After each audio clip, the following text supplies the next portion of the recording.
So when I gave it to Annie, she's the Navy chick. I gave it to her, and then I drew on the pizza box. I drew the actor that was in Secret Window that said, "You stole my story." The character that he played, not Johnny Depp's character. It was the other guy. It was the John Turturro character in Secret Window. I drew him on the front of the pizza box. It was kind of like some art. I don't know if she kept it. And then the story was inside the pizza box. It was an empty pizza box. It was called The Untitled. And it said in little quotes, "You stole my story." And I gave it to her. But it is self-published. It's floating there on a cloud, or, it's floating in a fiction press. And maybe fan fiction too. So check it out under Ash Cole, as in ASH, and then skip a space, COLE. It's under a writer name. That's me.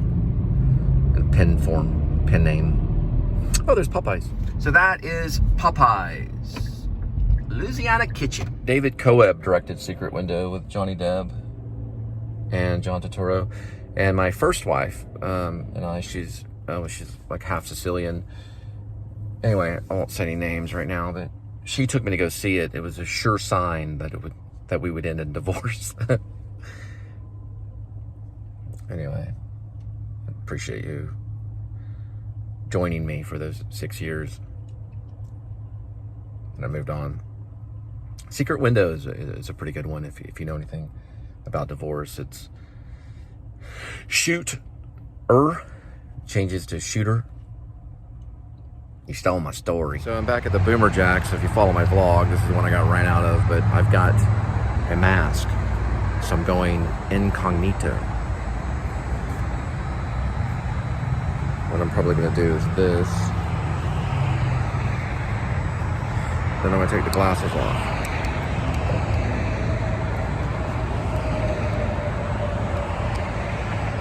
And it's way over there. Okay, I'm gonna use the bigger bag. I got another order to drop off already. So I had to kind of squint on this one. Taking it from an old actor friend who did a role at the Rose, and Rob did a role. Tennessee Williams played the the lead character in that. Hot on a Tin Roof, Cat on a Hot Tin Roof. Played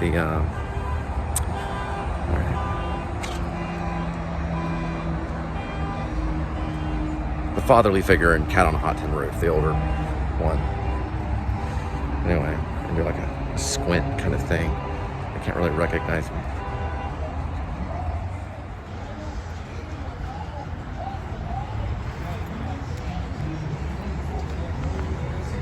Big Daddy. Cat on a Hot Tin Roof. I think his name was Big Daddy. It's real good on social media from you.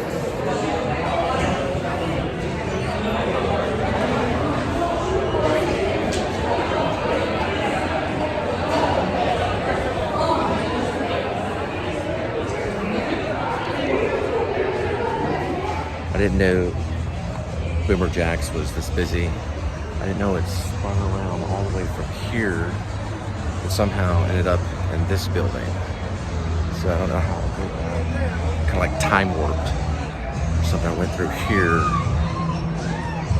in this area and then went around. I don't know how that happened.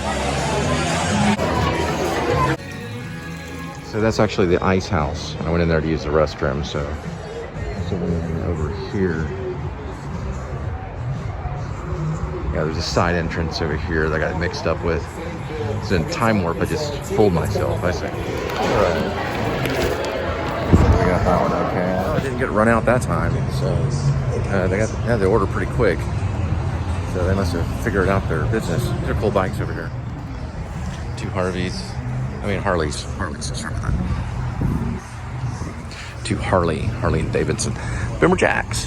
So we got it, and we're on our way.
Some people are hanging out of the windows right here.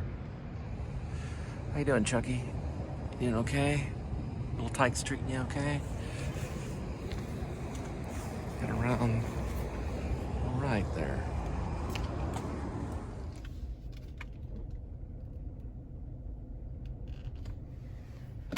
All right. Well, we turned everything off, leaving Arlington, headed back to Southlake.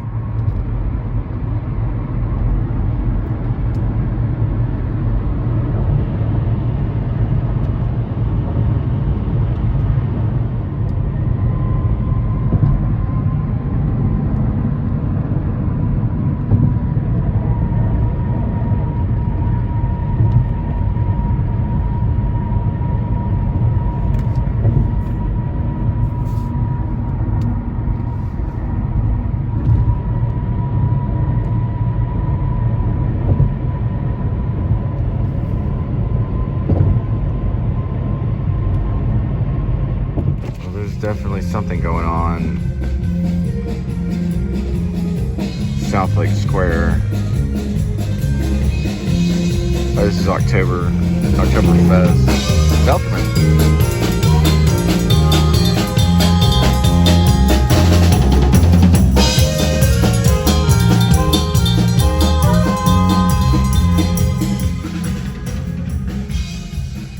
Someone's getting cauliflower steak. So at Del Fresco, someone's getting cauliflower steak and 2 soups of the day. Let's go pick it up. And Oktoberfest is happening all around. I'm not gonna be able to vlog it due to minimal vlogging right now. So pass by is all I'm able to get. This is Del Fresco's. Thank you. Could you set it right over there for me, please?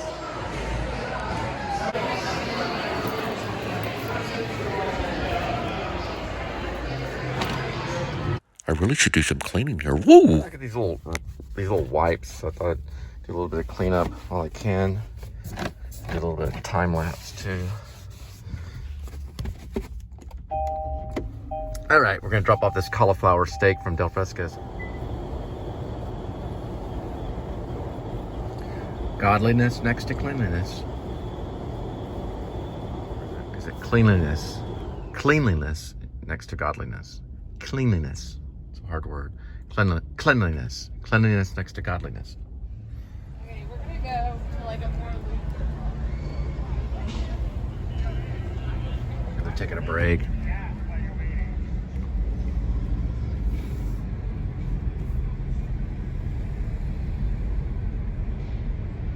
Probably a draft beer break is what I'm assuming.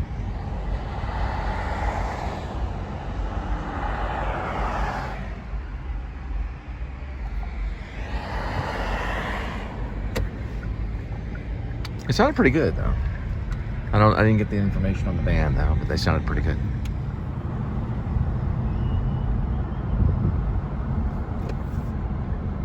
So we're dropping off the steak and I'm listening to Elliott Smith's Essentials on SoundCloud. I put down a quote on one of his songs and that he's probably one of the greatest musicians and lyricist of our times, for sure. Man. I don't know, this could be the hardest time of my life. I don't know, I didn't have it easy in Maine when I lived right by Canada in Maine. I was sure I was going to die every day for the 17 months that I lived there and worked in a wood mill and wrote a book and always had my guitar. I was sure I was going to die and ended up coming back to Texas and having 3 children. Now,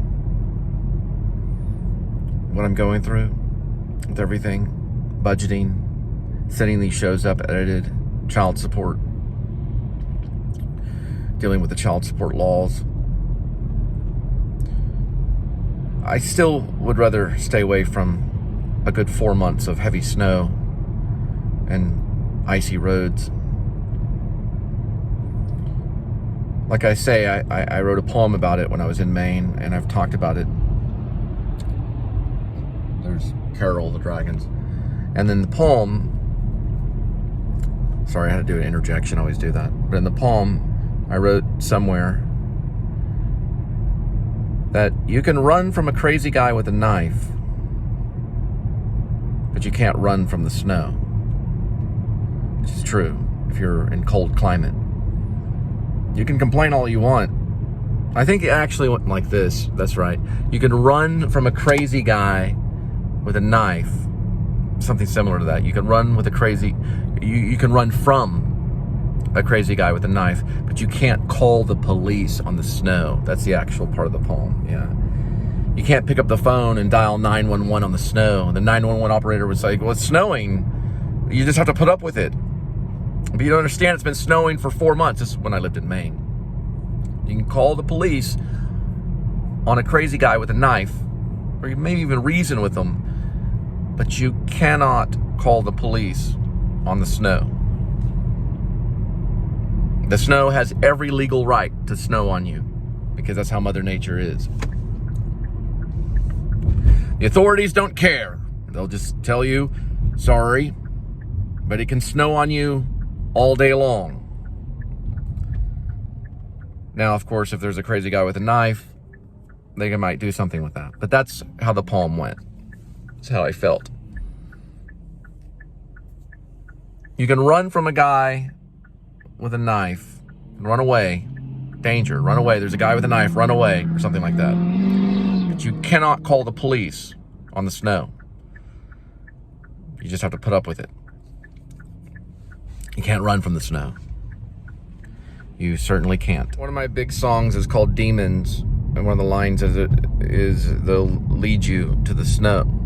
So I think it's a pretty decent song. I'll try to transfer it on my Drupal. I'll try to send it up to the Drupal and show you a clip of it. It's called Demons. It's one of the songs I wrote when I was at Cleanest Ranch. I guess there's the Cleanest Ranch recordings, which are like 400 recordings of different songs. Then there's Carrollton Parkway recordings. I guess those are 2 different albums. One would be the Cleanest Ranch recordings, which happened at Cleanest Ranch Apartments and went to SoundCloud. Those were mini songs, around 400 or so. And then the other one would be the Carrollton Parkway album. And that's when I met Linda, and we started the Linda and Cole Band. Those are the 2 major, I guess you could say, box sets or something like that one day. These little green things underneath the gate. That one's red over there. I guess green means go. So it turns green and opens. Pretty cool. Look at that little Miss Kitty. 2 soups for the day and cauliflower steak.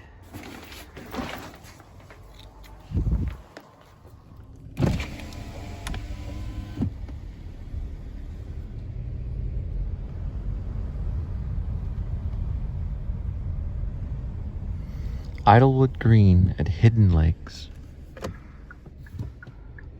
Oh, the comfort. Well, that's a wrap.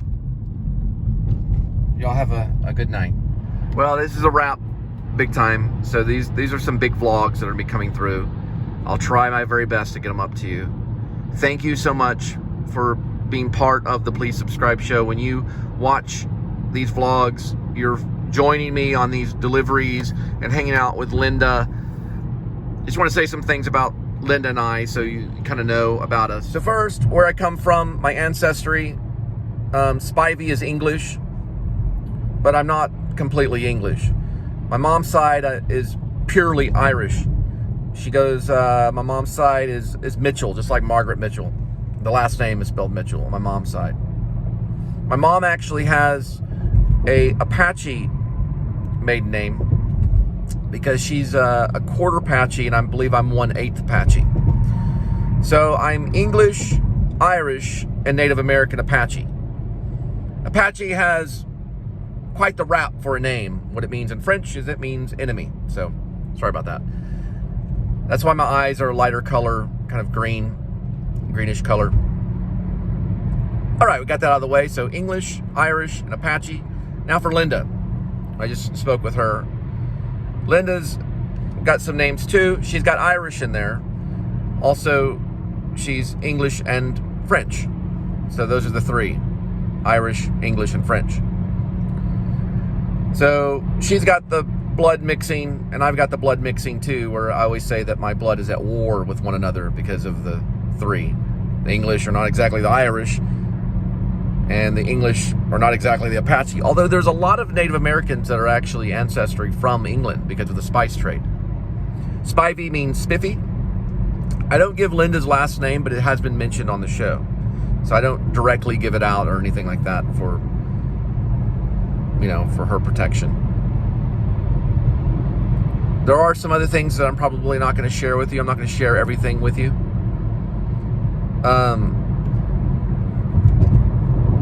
But anyway, Linda is part of the show. So she'll be having appearances maybe 2 to 3 times a week on it, since she's back in Dallas and I'm in Fort Worth. And I've recently moved for budgeting reasons. Now, I guess the reason I started the Please Subscribe show is a mysterious reason. My background is in theater. I have an education in theater arts from 2 different major schools in Texas. Texas Wesleyan University in Fort Worth, which was one of the best theater schools in Fort Worth the time when I went there. I just got a message. And then the University of North Texas, which is a big school in film and media, which I did hang around the film and media department and had friends that were part of it. Also, I ventured off to Hollywood for a while and then ended up in New York at what's known as the New School University, where recent artists in Hollywood have studied, such as Sean Baker, who did the Florida Project and Tangerine, and he was in intensive editing at the New School, and of course the one and only Bradley Cooper, who's an iconic movie star and also from the New School Actor Studio Drama School. I was cohort 8. I want to guess that he was cohort 5. I was actually cohort 8.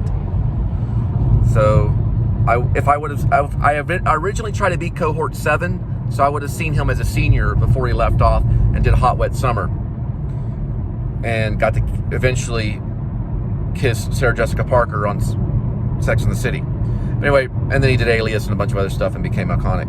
But he was also there at the school relatively about the same time I was when the Actor Studio was at the New School.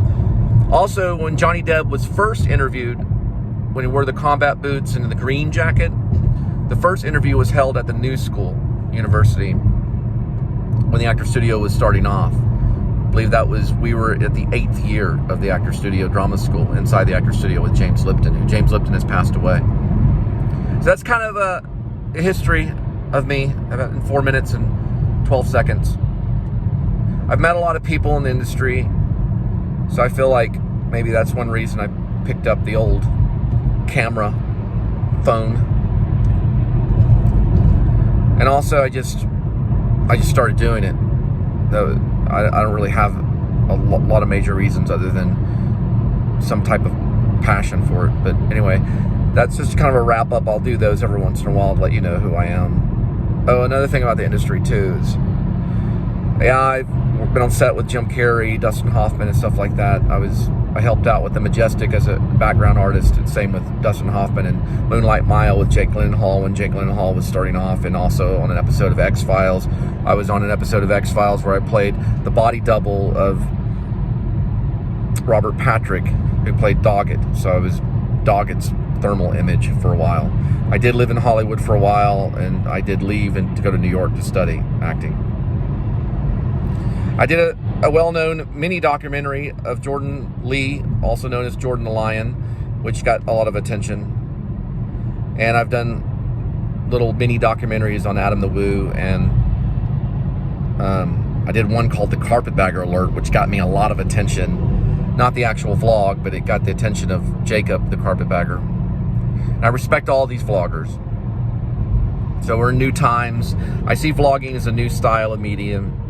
It's a new style of media, and possible in some cases, maybe some cinema. Anyway, good night, and I hope that you get these. I'm going to send them up the best that I can. And thank you so much for tagging along. And like I think I'm going to say now is I hope you shall. It's a fan driving by, just a fan. I wasn't in the way. I'm in my own lane. Anyway, y'all have a good night.